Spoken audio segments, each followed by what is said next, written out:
I'm Hannah, and as you follow along with this story, I hope you'll keep my true identity a secret by the end. 2 months ago, I was the proud owner of one of the most renowned YouTube channels. Today, I hardly find the time to check my Facebook and Instagram accounts. It's all because my best friend, consumed by jealousy, obliterated everything I had painstakingly built over the years. My upbringing was quite comfortable. I grew up in a household with my two twin brothers, my mother, and my father. My dad was a bank manager, while my mom pursued a career as a fashion designer. Financially, we were well off, and we indulged in the joy of traveling. My life was a tapestry of adventures and good fortune. The YouTube chapter of my life unfolded about 2 years ago when I stumbled upon a famous YouTuber. She was my age and specialized in offering fashion, makeup, and happiness advice. Her tips were decent, but I couldn't help but think, why not start my own YouTube channel? After all, I had a keen sense of fashion and a knack for makeup, and a few extra tips wouldn't hurt. So with that, I uploaded my very first video. The response was beyond my wildest dreams. The view count skyrocketed, and the comments flooded in with encouragement. It was all the motivation I needed to continue my YouTube journey. However, the video that truly took off featured my mom, who made a guest appearance to share some fashion tips of her own. Unquestionably, it was my mom's fame that propelled that particular video to stardom. From that point on, my channel evolved beyond its fashion origins.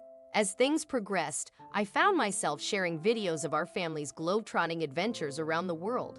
My YouTube fame not only grew but also elevated my popularity among school friends. It seemed like everyone wanted to be part of my inner circle.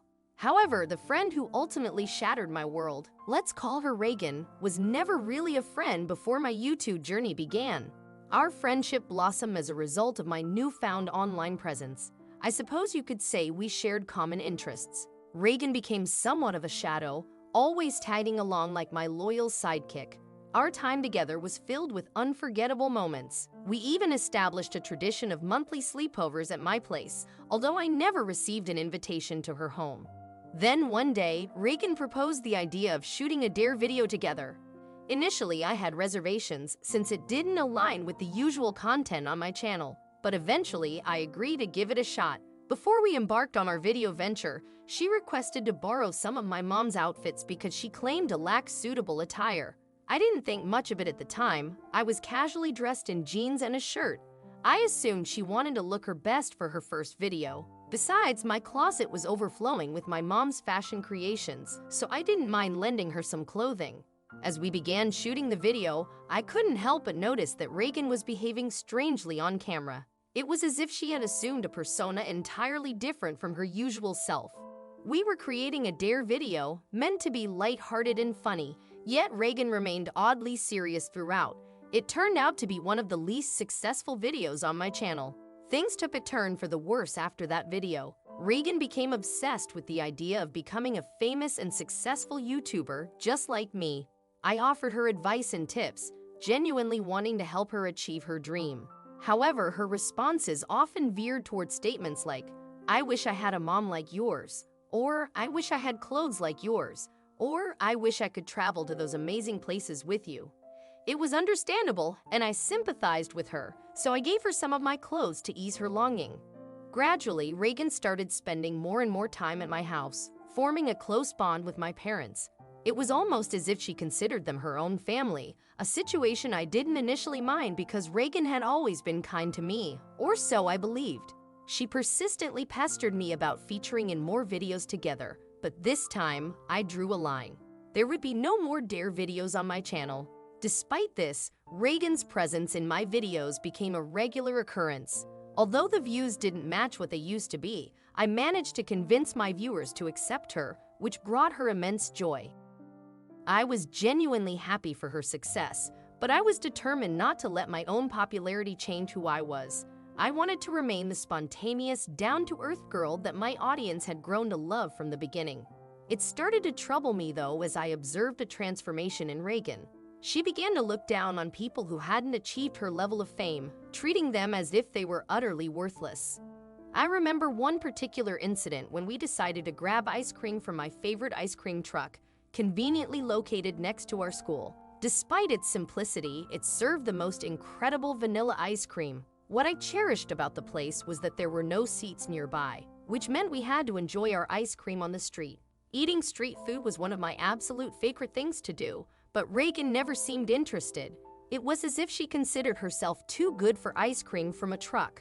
I only managed to persuade her to join me by suggesting that we could turn it into an interesting video. The ice cream vendor was incredibly friendly and recognized me. I turned on the camera to capture the essence of the ice cream truck. When it was my turn to order, the ice cream man greeted me with a smile and remarked, "Of course, the beautiful lady wants vanilla ice cream," and we both shared a laugh. However, when it was Reagan's turn, her behavior was far from pleasant. In fact, she was downright rude to the vendor. She snatched the ice cream from his hand, glared into the camera, and disdainfully said, "Let's get out of this disgusting place, please." I couldn't believe what I had just witnessed. There was no way I could upload that video. The ice cream man appeared genuinely hurt and humiliated by the incident, and I was at a loss for words. My once kind friend had transformed into someone who seemed to care only about her own feelings, oblivious to the impact of her actions on others. It was at this point that I decided to take a break from posting new videos due to upcoming exams. This decision greatly perturbed Reagan. One day, she came over so we could study together for a math test, but her presence proved to be a major distraction. She simply kept fixating on my camera, and out of the blue, she proposed, "Hey, what do you think about making a video where we poke fun at our math teacher?" I couldn't agree to that idea. Why would I ever want to do something mean-spirited just for the sake of making a video? It marked the first serious disagreement I had with Reagan. I found it increasingly challenging to deal with her behavior. She assumed that I no longer wanted her on my channel, which she concluded by stating, "Fine, I'll start my own YouTube channel." And so, my best friend embarked on her own YouTube journey, and from that moment onward, my life began to unravel.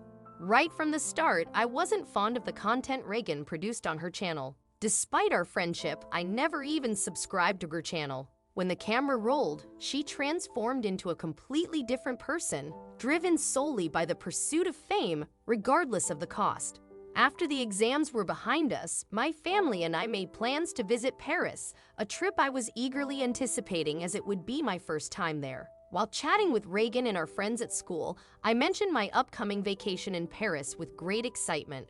Reagan seemed as if she wanted to say something but held back. Upon returning home, my dad approached me with an unexpected announcement. He had purchased an extra plane ticket for Reagan so that she could join us on our trip to Paris. He had even booked a double room for her and me. This was supposed to be our family vacation, as it had been every year. While Reagan had grown close to my family and me during that period, it was still quite surprising that my dad made such arrangements without consulting me. It struck me as a bit peculiar, but at the time, I didn't think it was a major issue, did I? As it turned out, Reagan joining us on the trip was a terrible idea, and none of us could have foreseen what she had in mind. Her excitement was off the charts, bordering on irritation. Once aboard the plane, she began recording everything in her surroundings, including my twin brothers who were napping. Throughout our time in Paris, she shadowed my every move as if she were my constant companion. Whenever I tried to record something for my own video, she would simultaneously record it, and her incessant nagging and complaints seemed never-ending. She not only spoiled the trip for me, but also wrecked the video I had been eagerly planning ever since we learned we were going to Paris. With Reagan's presence, the enchantment of Paris faded away. However, that was just the beginning of our troubles. Upon our return from the trip, we were all incredibly exhausted from the lack of sleep the previous night. Just as I was about to fall asleep, I awoke to a flood of texts and emails from my friends and subscribers on my YouTube channel. Half of those messages contained insults, targeting me and my family, with my father receiving the worst kind of derogatory names. The other half sought an explanation for what they had witnessed in a video Reagan had posted on her YouTube channel the day before. Which video were they referring to?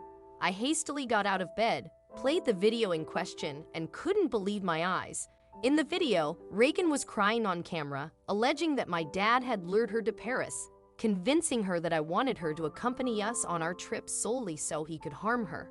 She claimed to be scared and unsure of what to do. Towards the end of the video, she asserted that she had miraculously survived my father, whom she portrayed as a monstrous figure.